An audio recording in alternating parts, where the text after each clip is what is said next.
right, I'd really like to welcome everybody to this event and wish you all a very, very happy International Day of People with Disability.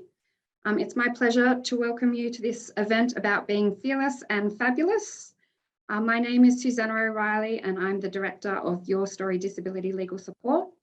I'd also like to acknowledge the traditional owners of the land on which we each come to this event from across Australia.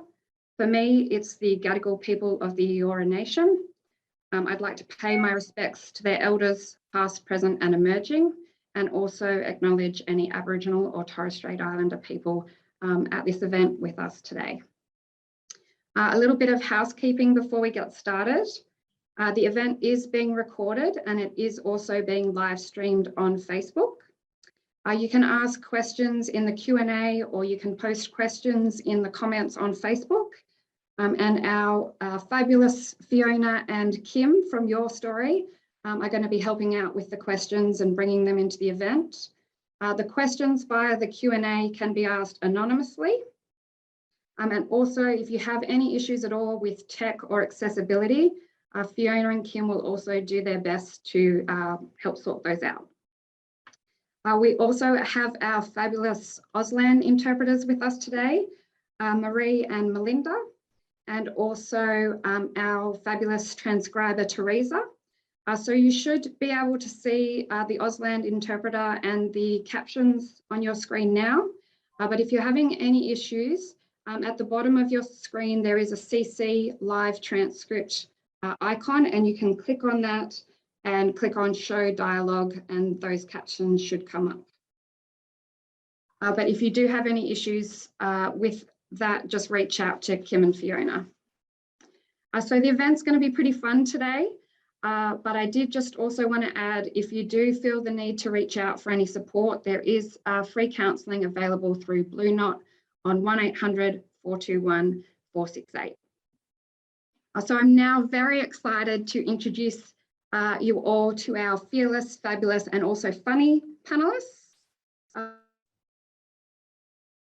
Funny Imaan Hadchiti. Imaan is an original, risk-taking and soul-searching comedian. He possesses an authentically distinct point of view many fear or fail to see, and which certainly makes him fabulous.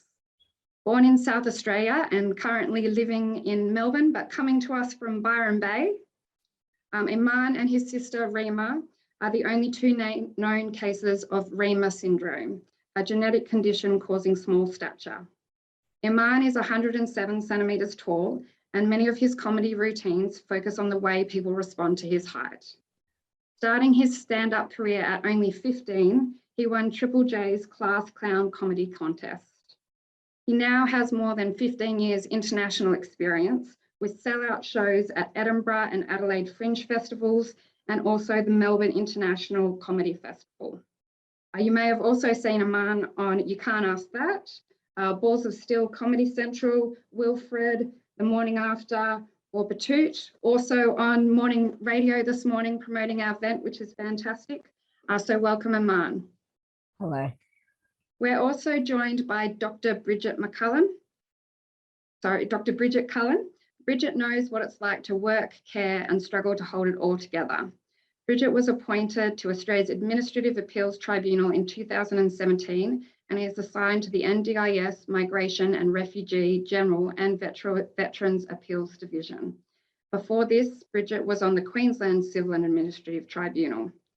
She's also a professor at law at Griffith Law School, a nationally accredited mediator, as well as a registered family dispute practitioner.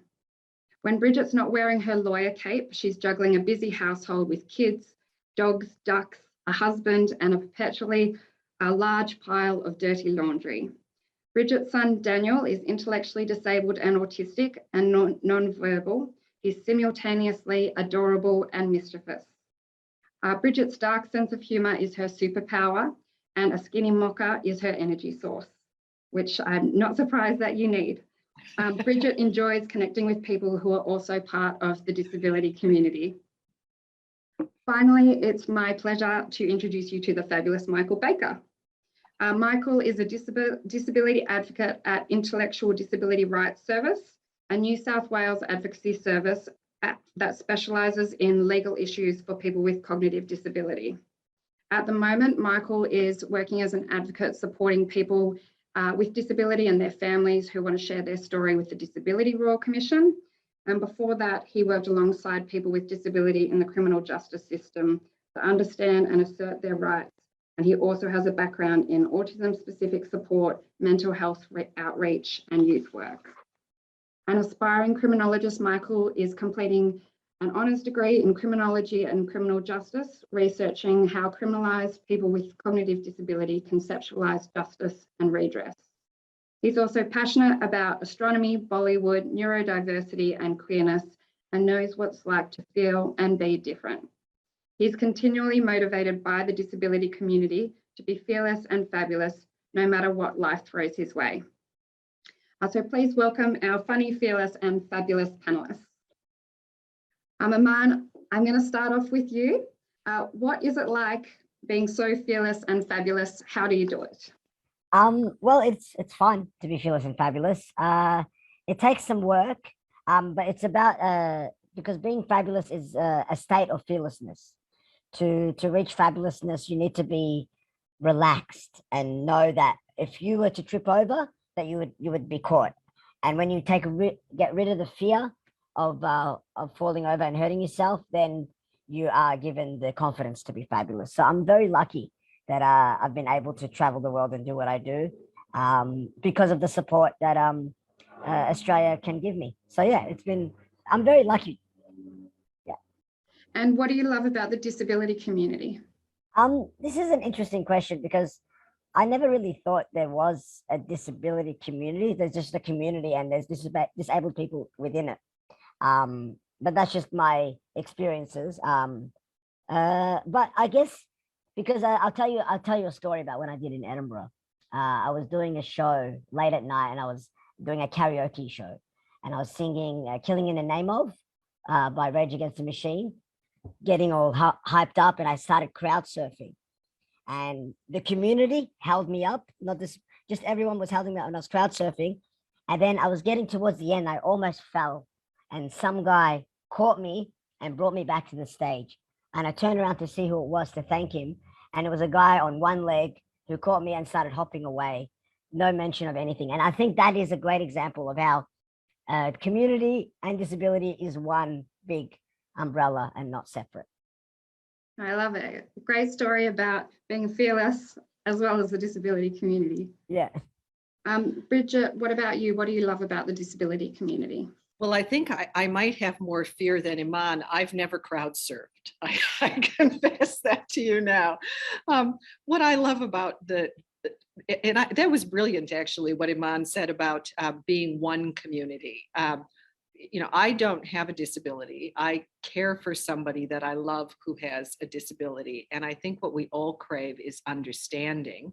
And the disability community is, I've found, non-judgmental. Okay. So, I've had to learn over the years just not to sweat the small stuff. And I think the beauty of people who, have disability or, our family members is that you have the gift of perspective. So what is worth, arguing about and what you just let go.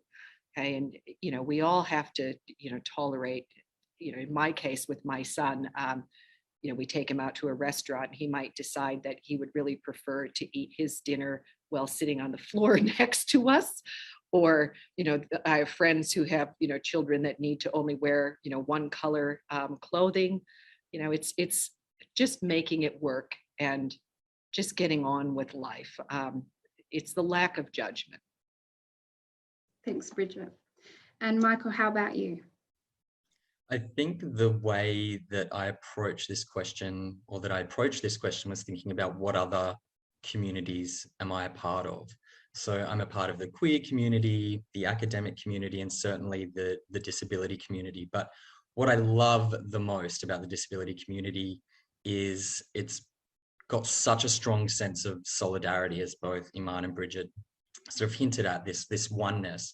So I find that that's where I found the most meaning in my own life, and working in sort of an advocacy context with people with disability and their families. There's a real intimacy that sort of develops, like a real genuine human connection, and to be able to be a part of that is very cool. So I think that ability to come together, I think as a community, the disability community is getting stronger and louder and prouder and more organized, because we share this deep understanding that we're not where we need to be yet, and we ought to be. So for me, yeah, it's about that ability to advocate for and accomplish change, and bring other people into our fold. So that's what I love the most about the disability community. Thanks, Michael. Yeah, I think we've really seen that this year with how International Day is being celebrated this year. It's really building, which is fantastic. Imaan, what does inclusion mean to you? This one I have a bit of trouble with because I didn't know I was excluded until you asked me this question. I think that it's the wrong kind of framing. I think we are all included until you feel excluded, and then you got to be invited back in. But I think we should all be, I don't know, this term, I like, it's the whole thing of tolerance. I don't want to be tolerated. I want to be invited. You know, there's a difference of language there. So I mean, I'm a middle class, almost white male, so I'll never feel excluded ever. And Bridget, what are your reflections on that? Well, for me, I want my son to be able to enjoy his life. And, you know, I did decide to send him to a full special school, which I thought was the right decision for us because his level of intellectual disability is reasonably high. And I thought it was a good environment where his needs would be met. But I want him to be able to participate in all of the aspects of life that we all enjoy. And so, you know, going out, you know, being able to have social activities that are meaningful and having work-like activities. You know, Daniel will never be able to work in, you know, fully independent employment, but I want the tempo of his day to look like what it looks like for everyone else. So we are, you know, looking at all different models of being able, you know, to make that work, because everybody needs to have, you know, meaning in life. So I want him, yeah, I want him to be able to have all of the joy and all of the, you know, special things that we all get to enjoy as people. And Michael, what does inclusion mean to you? Hopefully so not. I think about inclusion from two lenses, I guess. So as someone who works in disability advocacy, you know, inclusion is my baseline. So that's what I work with and for people to achieve, and whatever their version of inclusion looks like. But I'd like to just hint at a quick quote, if I can remember it correctly, by this a US-based transformative and disability justice activist named Mia Mingus. And Mia is this queer, transracial woman with disability, and she talks about inclusion as liberation and inclusion as not just having a seat at someone else's table, but building something more magnificent than a table. And I love that. I love that metaphor. And she also talks about something called the principled struggle, which is, you know, working together to achieve change. So I also think about how I get included by the disability community to be a part of that journey. And to me, that's really special. Like I feel the most me in the disability community, and to be able to feel included while promoting inclusion is a real privilege. So yeah, that's how I see inclusion. Excuse me, everyone, while I turn the lights back in my office. Got a light sensor. Yeah. And now onto a bit of a meaty topic. Imaan, what's the most important recommendation that you'd like to see out of the Disability Royal Commission's final report?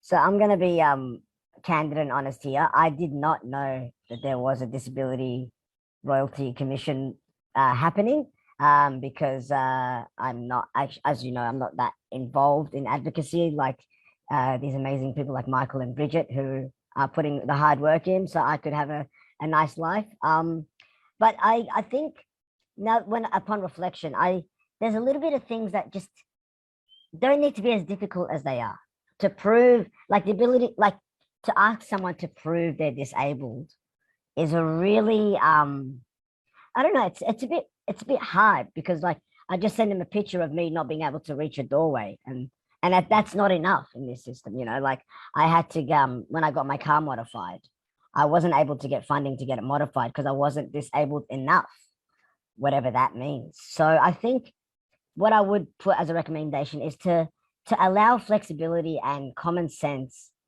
to make decisions, and then whatever you save, when you save money on those people that tick the checklist, oh, you know, this, instead of having that at the start of the process when people are the most vulnerable, have that at the other side of the process when they've been accepted, and then that way people don't miss out, and then, you know, and there's no wastage of bureaucratic wastage, because I think it is really difficult to get the disability card. It's like it takes it's easier to get a credit card than a disability card. That's not okay.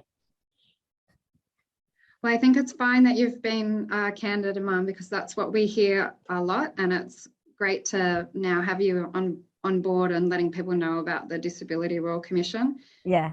Unfortunately, we also hear that feedback a lot around that endless need for bureaucratic proof of disability. Yeah, it's a bit much. I mean, life is hard enough.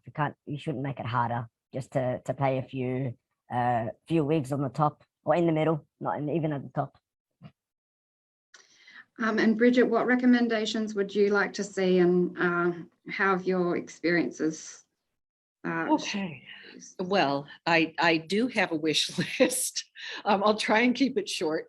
One is I think that there needs to be a lot more work done at the intersection between children who are on the NDIS transitioning to adulthood, and at the other end with adults transitioning to the aged care system. Now, my experience is really based on my son having recently become an adult, and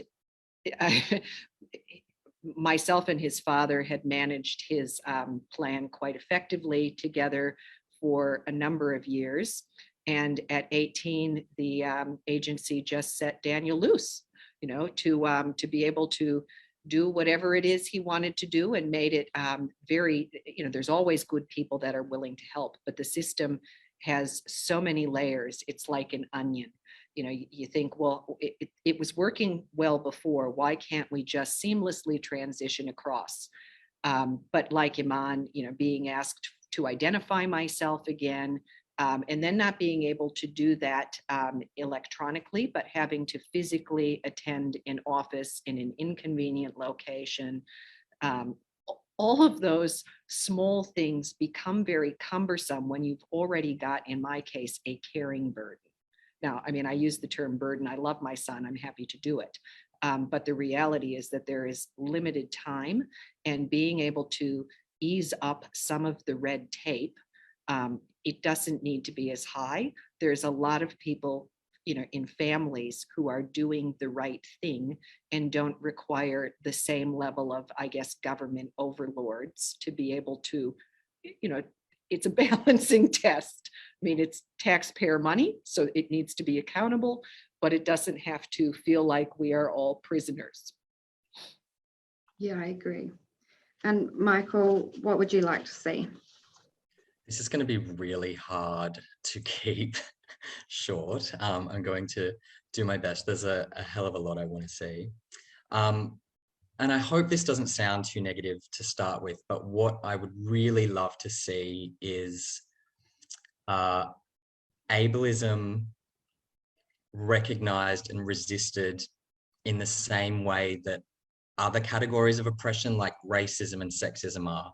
So it sounds terrible saying, let's, you know, give primacy to ableism. But what I'm saying is we need to have that sort of common language and that common ground from which to launch an attack. You know, that sounds really aggressive, but what I'm getting at is that if the Royal Commission can highlight where ableist practices and ideas may thrive, or where there's vulnerabilities for those things to happen, and nip that in the bud, I think that's going to go a really long way to you know, fixing our systems from the base up. And I think that's what we need to do. And that's also the same reason why I so believe in grassroots activism, you know, the stuff that we can do together as the people affected and involved directly in the disability community. And yes, I'd love to see the Royal Commission highlight ableism as an issue and find strategies to undercut that. Imaan? Yeah, I just wanted to add also that the idea that I mean, most people have some kind of disability, and I think that needs to be reminded that it's not an othering. You know, disability is eventually everyone will be disabled at some point in their life. So to frame it as though we're given to another community or that the government is going to look after it, no, this is for people. This is for everyone. This is for when you are 65. This is for when you have a car accident. This is for when your mind goes, you know, this is for everyone. Let's not, ableism is an issue for everyone. So I agree with what you were saying, Michael. And I wanted to just add that, you know, let's not look at others, because one day you will be disabled too. Great point. Bridget? I also wanted to add something, which is, I mean, I do believe in the fundamental goodness of people. And I think one of the important things in encouraging people to tell their story to the Royal Commission is that without doing that, I don't believe that government really understands the way that systems impact us.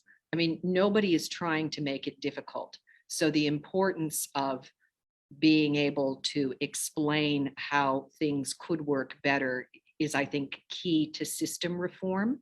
I mean, no matter how small you think it is, you know, the example of, you know, having to go in, you know, twice to be able to, you know, get one outcome.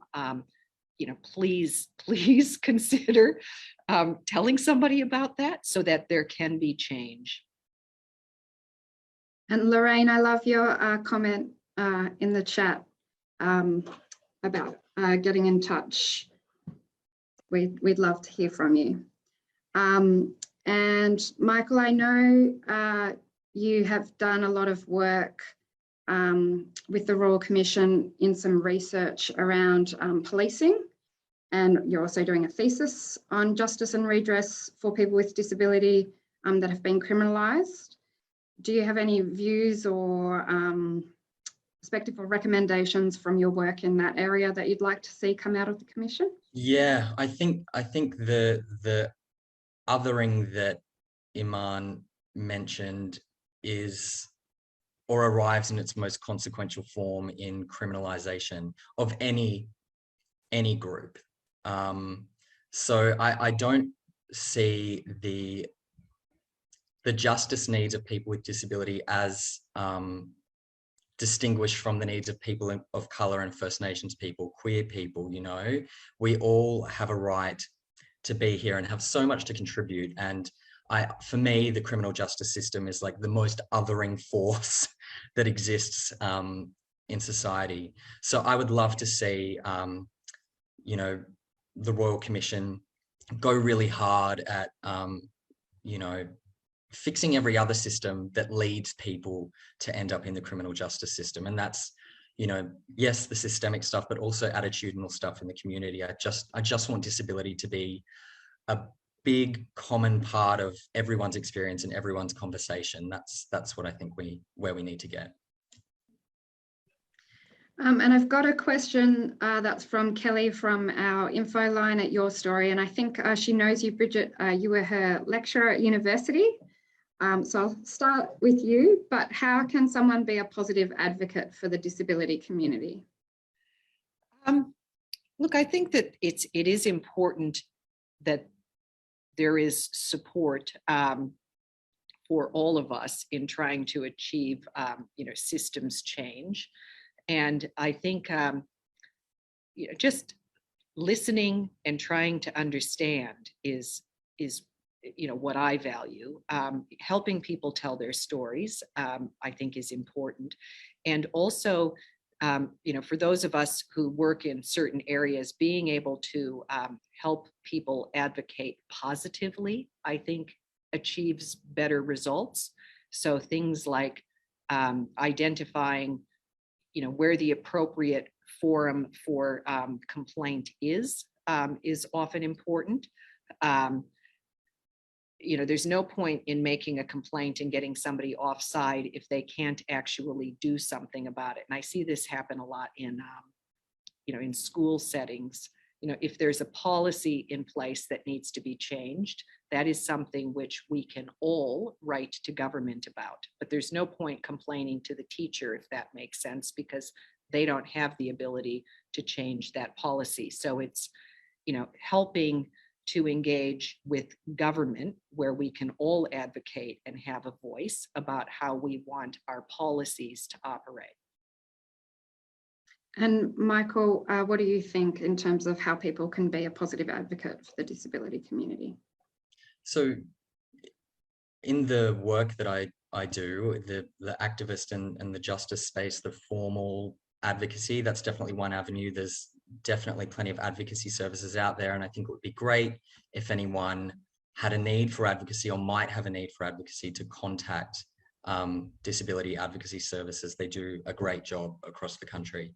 But I think more generally, the way that I think I try to be effective in terms of being a positive advocate for the disability community is more so in my personal life. So making sure that, when I'm speaking to my friends, like I'm speaking about disability and, exposing them to different things going on in the disability community. I think that goes a long way to making disability justice, just part of the conversation. So like take your friends to go see performers like Imaan, invite people to events like this, volunteer, just talk about disability. There's so many ways to bring people into the fold. And we've got a follow-up question for you on that, Michael, from the audience, which is how do you become an advocate and how do you best advocate for yourself if you have a psychosocial disability? Yeah, I think that's a really good question. I think that in terms of becoming a self-advocate, I think it's about really getting to know your own strengths. And sometimes that's hard to do on your own to start with. So I think it's about connecting with people that trust you, developing a strong relationship, whether that's a formal relationship or an informal relationship, but having good people around you that help you recognize your strengths, I think is the first and most basic part of that journey. And then what about your pathway to becoming a disability advocate? Right. Before I worked in disability, truthfully, I didn't know a lot about disability. I didn't know what I didn't know. So I started volunteering at boarding houses for Newtown Neighbourhood Centre, and I was just exposed to this whole new world. And I took quite a few volunteer jobs and just worked my way up. And I found that I just saw so much potential in all the people I got to spend my time with. And so that just made me work really hard to try and get involved more formally in advocacy. And that's where I am, and it's great. I recommend it. And Bridget, did you want to add something to that? Yes, I did. I wanted to do a plug for advocacy services. I recognize that, of course, there are limits, on people's ability to access, and there are funding constraints, and not everything can have a professional advocate. But disability is intensely personal. And one of the skills that an advocate needs to have is the ability to understand what is relevant to their argument and to be able to actually depersonalize it to get the best outcome. So you want to be making an argument for change based on, objective information and taking the emotion out. And that's really hard for people to do, including me. I have to work at that all the time, even though, I also used to do this for a living. So somebody like Michael has the ability to hear your story and be able to reframe it in a positive, neutral way with the relevant information. And that is absolutely vital to getting a good outcome. Don't kill the messenger. So avoiding language like, you said or you did, and instead referring to the issue is important. Yeah, I would reinforce those comments, Bridget. A lot of the team at Your Story, the lawyers here, work with Michael and other disability advocates, and they love working collaboratively with Michael and the other advocates, and the feedback that we get from clients is really fantastic as well about working with disability advocates. And I think it's really important to know that support is there if you are thinking about taking part. Imaan, on that point, we have a comment from Facebook, which is, thanks, Imaan, for sharing your points. Agree. And on that note, how do you think that you are, or how can someone become a positive advocate for the disability community? Well, I think, you could go down, where the professional or the more, the Michael vibe of advocacy, where you're actually, working and it's beautiful and structured. But then also within the community, like, I do find that people are afraid to approach disabled people, physically disabled people, or obviously disabled people. They're afraid to approach because they're of fear that they might offend.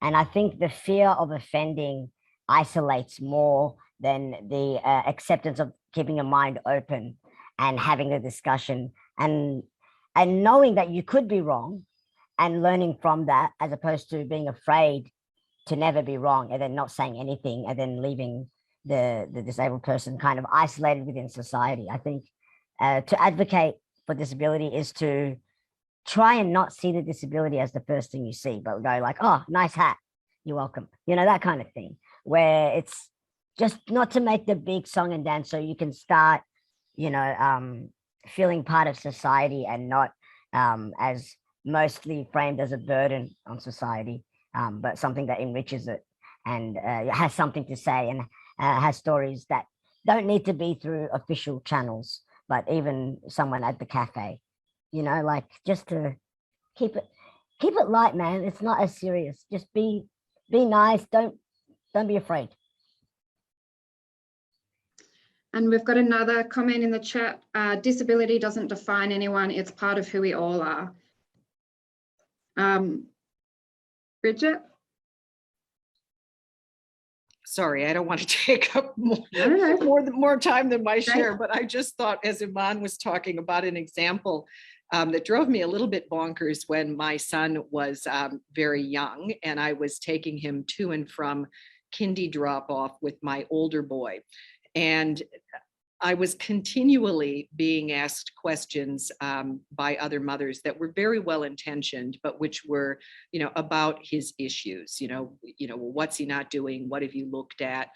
And there is a mental and emotional load that comes with having to answer everybody's questions all of the time, which are well-meaning. And I thought to myself, how can I stop this, but in a positive way? And there was another mother who one day looked into his pram and said to me, you have the most beautiful smile, Daniel. And I really loved hearing that, because I thought, you are noticing my son for being, like everybody else, a beautiful person. And I wrote her a thank you note saying, thank you for focusing on something about him, that was just what all mothers want to hear.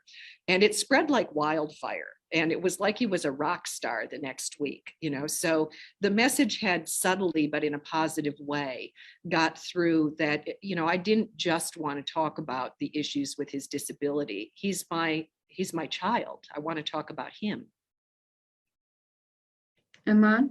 Yeah, I have a nephew who's also a nonverbal autistic, and I do notice that a lot of with nonverbal, especially, people talk about you even when you're in the room and assume that just because you're nonverbal that you can't understand, and that breeds more frustration for the nonverbal um, person. And so, and when I go out with my nephew, and people they want to talk to him, but they address me, and I think it's not fair because he can communicate. It's just you might have to listen in a different way. So yeah, and when people speak directly to Osiris, my nephew, it makes you feel like, oh, there is a community and things are gonna get easier. And so I appreciate Bridget for sharing that. Yeah. Because there is receptive language. Exactly. Yeah. And we know that studies show that I think 75% of all languages within the body. So, like, words are for intellectuals. And thanks to everyone in the audience and all your engagement and your comments. It's fantastic. We've got another one. Disability are not all the same level, depends on culture and language, such as deaf culture and deaf language compares to hearing culture and hearing voice language. So please be aware of it. And another question, I think along the lines of what you were talking about, Michael, before, about your pathway to be an advocate. Are there any courses that you can do that are self-based or recognised in terms, I think that's in terms of self-advocacy as well as professional advocacy? Yeah, there's definitely quite a few different courses, in person, online. I can collate a couple of them if that would be helpful, and we could send them out. That would be great. Thank you. And I wanted to find out if any of you have shared your story with the Disability Royal Commission and what it was like. I haven't. Next. Well, we know that you've only recently found out about it, but that's fantastic. Yeah, I mean, I would like to put something together now that I know about it. But yeah, I think it's important. Yeah, and I'm glad that this conversation is happening. And yeah, and I'm glad for people and humbled by people like Michael and Bridget for actually dedicating their life to help this commission have the right result. Because anything with the word royal in it is a bit hard to back, but let's try it. And Michael or Bridget, do you have any reflections about that? Well, I think Imaan might be elevating my involvement a bit in what I've done. I'm actually have taken a couple of weeks off in December to sit down and write my story because I want to make sure that I do it in a positive way where somebody can understand what my real concerns are. And it's important to me to own my own story. So I'm in, I guess, the crowd of people that doesn't mind, maybe oversharing my information. I want to think about what I want to say carefully. So I've actually taken time off to be able to do it. That's great. And Michael? Yeah, look, my reflection is really about helping people with disability and their families and other people tell their story to the Royal Commission. So I've helped quite a few people do that in written form, video form, audio, art. Like, there's no wrong way for people to tell their story. And I think as Bridget puts it so well, everyone is entitled to own their story and tell that in whatever way feels right for them. I think some people have been telling the Royal Commission what works, what's good, what's made my life meaningful and given it quality and value and given me a sense of belonging. So I've helped a few people do submissions like that as well. So yeah, I think it's a once in a generation opportunity to bring the experience of the personal to the ears and eyes of the overlords, I think Bridget said earlier, but to that level, to kind of be able to hopefully make change that really reflects the experience of people's actual lives and not just those that bureaucrats and policymakers think are happening. And another question, Michael, that we get a lot from people is, how long does it take to take part in the Disability Royal Commission, and how involved is it? Look, again, everyone's different. I've helped people do submissions that are 1 page long, where they've just got something really concise and specific that they want to get across. Others have been quite long, you know, an hour video of back and forth conversation. It can be really casual, really formal, whatever works, but it's different for everyone. It depends on what people want to say. And there's, as I mentioned earlier, there's plenty of advocacy services that are funded specifically to help people tell their story to the Royal Commission. So I recommend getting in contact with some of them and getting the ball rolling and finding out what's going to work for you. Great. And we've got a few more comments coming through from Facebook, which is fantastic. We have one, they've said, "I love the way you put it, Imaan. They can communicate, you just have to listen in another way." Brilliant. And also you got a big laugh when you said royal comment. Awesome. I'm glad I can still get a laugh from across from the other side of the country. We've also got another great comment. Disability Advocacy Resource Unit in Victoria have some great courses and other resources, so we can send that through with the information. It's been really fantastic having all of the comments come through from the audience already, but we are now opening up if anyone does have any questions that they would like to ask. Please send them through, and Kim is on Facebook and Fiona's on the Q&A, and they can send them to us. Okay, so here's another one from Facebook. Thank you. It's more a comment. Disability.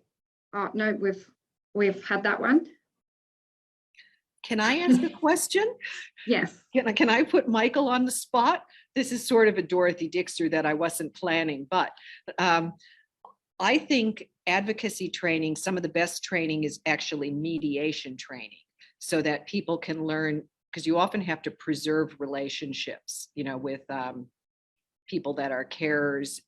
So you want to be able to workshop that effectively. Do you have any thoughts about advocacy versus mediation? I've not been too involved in the mediation side of things, so I can't provide a direct comparison. But what I can say is that what I like about advocacy is that it is led by the person with disability and their family, and so it can take whatever form they feel is best for them. And, you know, if I was working with someone and they wanted to explore something like that, that's definitely something we would unpack together and try together. But I love that idea of preserving relationships. Generally, there's that saying about don't call people out, call them in.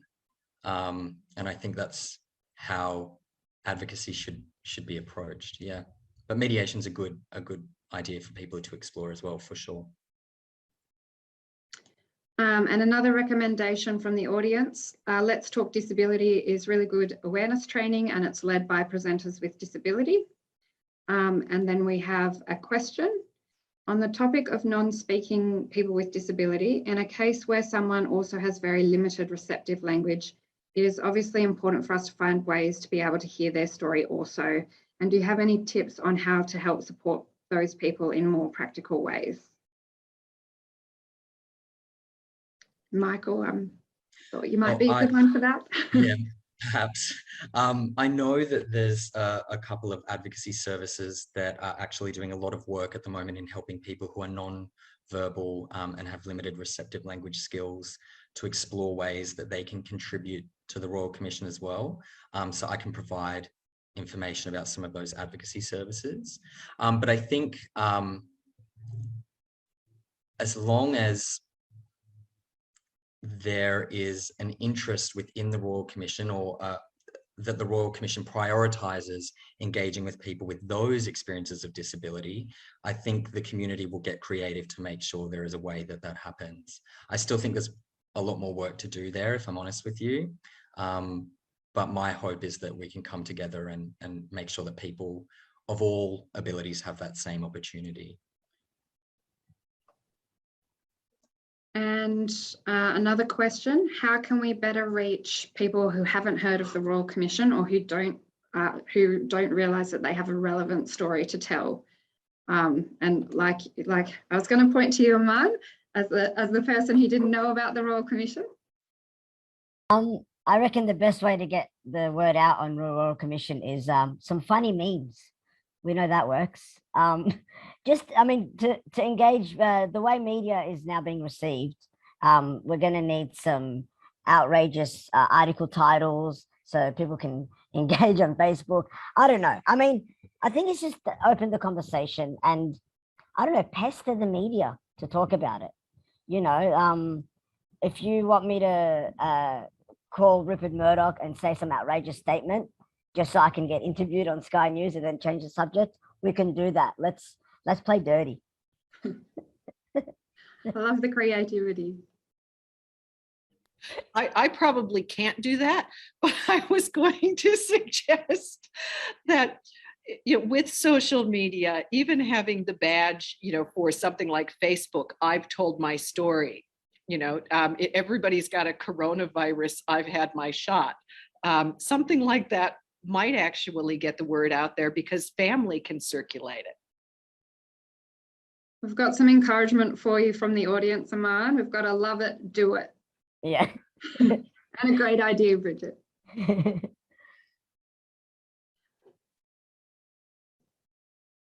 I'm just looking.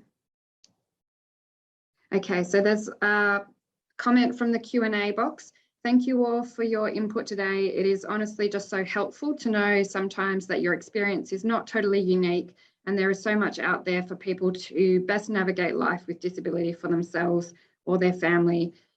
Your very limited and valuable time is greatly appreciated. So thanks for that comment. That's fantastic. Any other questions from the audience?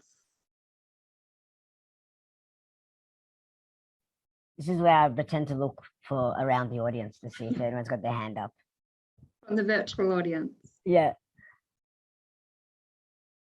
All right. Well, I have a final question.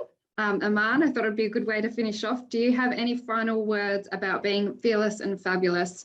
What comes first, fearless or fabulous? I think to be fabulous, you got to be fearless. And also you can't be fabulous without being fearless because it's a flow state. You know, it's a kind of like, I don't know, it's a strut. Even if you can't walk, you can still strut. It's a way of carrying yourself. It's knowing that no one can actually change you. You can go about your life and affect change the way you want to see it. And don't let people upset you because they don't actually have power over you. And I also wanted to say something about the Royal Commission before I stop talking. To allow flexibility and realize that people with disability do find a way. We're all humans and humans evolve, and we evolve to find a way to make life easier. So to listen to how people with disability have adapted for their life, so then that can be implemented and learned upon for the future people with disability. So I think it's to be adaptive and to listen, because I can't reach everything, but I do have a retractable stick. But you know, so that should be available in every post office, you know, something like that. I don't know. I'm talking too much now. I've had too much coffee. No, I love the strut. I kind of lied because now we've had a few late breaking questions, and I know people would love to hear more from you guys. So one is, where are we up to in the Royal Commission, Michael? So luckily it was extended fairly recently in acknowledgement of the difficulties of the pandemic in allowing people to know about it and to engage with it. So it's extended until 2023. I can't remember the hearing that's coming up, which is terrible. But yeah, there's still plenty of time if that's sort of what you're getting at, and there's still plenty of resources. There's counselling, there's legal support, there's the direct advocacy support until 2023. So the time is now, and I think learn more about it, get involved, and there's plenty of people to assist you to do that. And what do you think is the best way to address Royal Commission scepticism? I think you could, any of the panel could probably address that one. Ignore it. Go about your day. I think it's important that the decisions that are made by government are representative of everyone. And we can't expect better outcomes if people aren't willing to speak about the issues that confront them. So, the Royal Commission is something that the government has committed to doing. And, there's a lot of money being invested to hear what people have to say. So have a voice. Don't let people who don't have an understanding decide the policy that applies to all of us. And just some information in the chat.